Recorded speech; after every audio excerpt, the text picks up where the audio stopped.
Hello friends, you are welcome again the listening empire. Today, we're going to talk about Israel and Palestine, hopefully, without a flame war. Yeah, big ask, Mr. Green, I mean, that fight goes back thousands and thousands of years. Except, thousands of years ago, there wasn't an Islam yet, so, no. Also, let me submit that very little of this conflict between Israel and Palestine over the last several decades has been about, theological differences between Islam and Judaism. No one's arguing about whether the most important prophets descended from Abraham's son Isaac or his son Ishmael, right? It's not about whether to fast during Yom Kippur or Ramadan. It's about land. Portraying the conflict as eternal or as religious makes it feel intractable in a way that frankly, it isn't. So instead, let's begin as most historians do in the late 19th century. And instead of talking about religion, let's follow the lead of historians like James Gelvin and discuss competing nationalisms. Okay, so in the late 19th century, the Ottoman Empire ruled over what we now know as Palestine.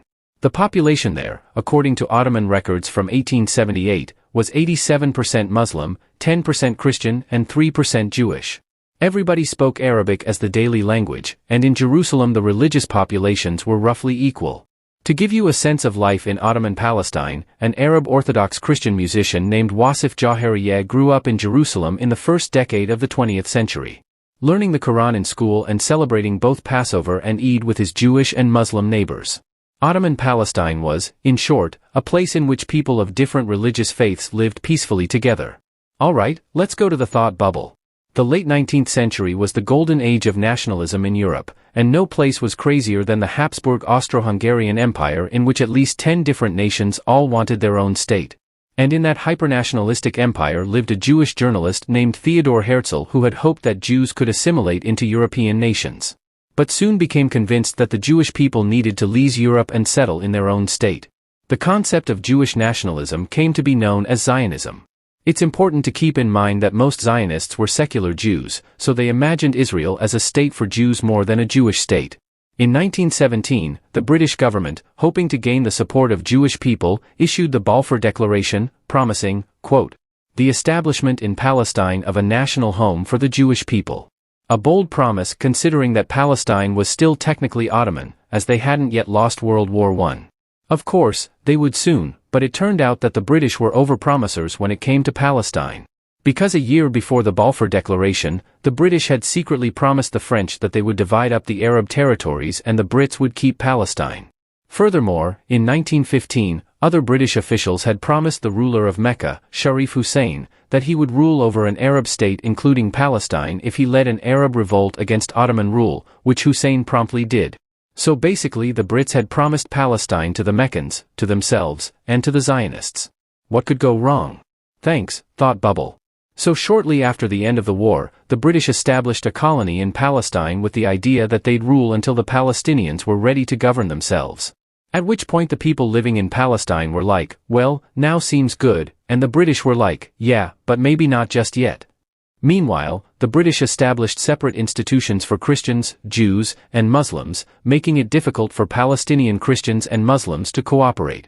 And easier for the British to, quote, divide and rule the inhabitants of Palestine. Again, what could go wrong? Meanwhile, the British did attempt to honor the Balfour Declaration's promise to, quote, facilitate Jewish immigration under suitable conditions. Between 1920 and 1939, the Jewish population of Palestine increased by over 320,000 people. In fact, by 1938, Jews were just under 30% of the population of Palestine. And the growing Jewish population focused on purchasing land from absentee non-Palestinian Arab landowners and then evicting Palestinian farmers who were living and working there. By controlling both the land and the labor, they hoped to establish a more secure community within Palestine, but of course, these practices heightened tensions between Jewish people and Arab Palestinians between the 1920s and the 1930s. Along the way, Palestinian Arabs began to think of themselves as the Palestinian nation, and that growing sense of nationalism erupted in 1936, when the Palestinians revolted against the British.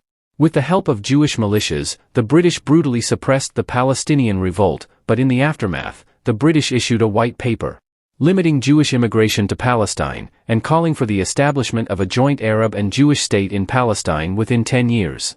This managed to leave no one happy. The Zionists were angry at Britain for limiting Jewish immigration at a time when Jews particularly needed to leave Europe. And the Arab Palestinians were unhappy about the prospect of waiting 10 years for a state. And then came World War II, which was actually quite a peaceful time in Palestine. But then it ended, and tensions resumed, and the British realized that colonies like Palestine were far more trouble than they were worth, so they handed the issue of Palestine over to the newly created United Nations. They were like, "Oh hey there, United Nations. For your first problem." So in November of 1947, the United Nations voted to partition Palestine into separate Palestinian and Jewish states. The partition plan called for 2 states roughly equal in size, but the borders looked like a jigsaw puzzle. I mean, you do not look at this map and think, yeah, that's gonna work. Sure enough, it didn't, and soon after the plan was announced, the cleverly named 1948 Arab-Israeli War broke out, with Israel on the one side and the Palestinians and many Arab states on the other. The Israelis won, and when an armistice was signed in 1949, Israel occupied a third more land than they would have had under the UN proposal.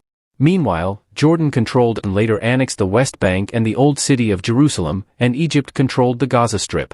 Over 700,000 Palestinians fled their homes and became refugees in the surrounding Arab countries. To Israelis, this was the beginning of their nation. To the Palestinians, it was the Nakba, the catastrophe, as they became stateless. Over the next 18 years, nothing changed territorially, and then, in 1967, Israel and several Arab states went to war again. It was called the 6 Days War because, get this, it lasted 6 days. Israel won, and then gained control over the West Bank, the Gaza Strip, the Sinai Peninsula, and the Golan Heights. So the 1947 proposal looked like this. By 1967, things looked like this. Then the UN passed Resolution 242, man, they are good at naming resolutions, which outlined a basic framework for achieving peace, including Israel withdrawing from the territory acquired in the war, and all participants recognizing the rights of both a Palestinian and an Israeli state to exist. This of course did not happen. After the war, the broader Israeli-Arab conflict morphed into a more specific Israeli-Palestinian conflict, and this is a nice moment to note that not all Muslims are Arabs, not all Arabs are Palestinians, and not all Palestinians are Muslims. Like, there's a significant Christian minority of Palestinians, for instance. Palestinian is a word used to describe the ethnic identity of those who have historically lived in Palestine. There were, for instance, lots of Christians in the Palestinian Liberation Organization, or PLO, formed in 1964 and led by Yasser Arafat. The PLO oversaw guerrilla groups that attacked civilians, but also used non-violent approaches to try to achieve a Palestinian state. And meanwhile, the Israeli government began to establish Jewish settlements in what had been Palestinian territory, including East Jerusalem, the West Bank, and the Gaza Strip. There are now over 350,000 Jewish settlers in the West Bank, and over 200,000 in East Jerusalem, and these settlements are illegal, according to international law. But Israel counters by saying that they aren't really illegal because Palestine isn't really a state. By the late 1980s, Palestinians launched the First Intifada, which literally means shaking off. And this began with, like, boycotts of Israeli products and services and refusing to pay Israeli taxes, but when the Israeli armed forces cracked down on protesters, violence ensued. And the First Intifada also saw the founding of Hamas, which launched the first suicide bombing against Israel in 1993. Hamas gained support partly because of its militancy, but mostly because of its social welfare projects in Gaza. It built and staffed schools, mosques, and clinics. The most important legacy of the First Intifada was the emergence of peace talks between Palestinians and Israelis. This led to the Oslo Accords, and the peace process, based on our old friend, United Nations Security Council Resolution 242. But there were a lot of issues to resolve, I mean, putting aside the question of, like, how to make 2 states that don't look like a jigsaw puzzle. There was the question of the Jewish settlement, and the right for Palestinian refugees and their descendants to return to Palestine. Water rights, which are a big deal in that part of the world, and so on. It's very complicated. So then came the Clinton talks. Oh, it's time for the open letter. But first, let's see what's inside of the globe. Oh, look. It's a collection of philandering American presidents. An open letter to Bill Clinton. Hey, Bill, so your talks probably came closer than any other time in recent history to an actual peace deal between the Israelis and the Palestinians. Israeli Prime Minister Ehud Barak was willing to give up more land currently claimed by Israel than at any other time in the past. Even Yasser Arafat was surprised. Although not all the questions got addressed, you were definitely closing in on something. But in the end, it didn't happen, and since then, not to criticize you, things have gotten kind of worse and worse and worse. Worst of all, that was your big legacy moment. Now all you've got is the conflict in Northern Ireland getting resolved while you were president. In short, it could have been amazing, but instead it was kind of, Nia. Kind of like your presidency, actually. At least you always have those vodka-soaked hugs with Boris Yeltsin to look back on. Best wishes, John Green. So the Clinton talks failed, Ehud Barak's government was undermined, and then, in September of 2000, Prime Minister candidate Ariel Sharon led a group of 1,000 armed guards to the Temple Mount in the Old City of Jerusalem. To Muslims, this is known as the Al-Aqsa Mosque, and it's the third holiest site in Islam, behind only the Kaaba in Mecca and the Prophet's Mosque in Medina. And it's the holiest site in Judaism, so in short, it's a pretty touchy place to march to with 1,000 armed guards. So the events sparked a massive protest, which eventually led to the much more violent Second Intifada, in which more than 3,000 Palestinians and 1,000 Israelis were eventually killed. In 2002, the Israelis, claiming to act in defense of civilians, began construction of a wall around the West Bank, but instead of following the borders established after the 1967 war, the barrier was built to include many Israeli settlements on the Israeli side. To Israelis, that was about self-defense. To Palestinians, it was an illegal land grab. Then, in 2005, Yasser Arafat died, and in an election shortly thereafter, Hamas won a majority of the parliamentary seats. Since then, Hamas and the Palestinian Authority have sort of divided how to govern Palestine, and it's also sort of been poorly governed. In the past 10 years, Hamas has frequently launched rocket attacks into Israel. Israel has responded with extended and extremely violent invasions of Palestinian territory that have seen thousands of Palestinians killed, many of them militants, but also many not. Both parties claim to be responding to the provocations of the other, but much of the conflict reflects the consistent failure on all sides to understand the legitimacy of the other's narrative. To Palestine, the Palestinian people have been denied a state not just since the formation of Israel, but also for decades before that, and now they live under what amounts to a military occupation. And that's all true. To Israel, the Jewish people clearly need a homeland, which the United Nations established.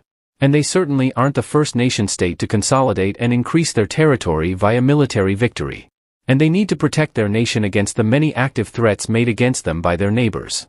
That's also true. It's important to understand the internal logic of these competing nationalist visions.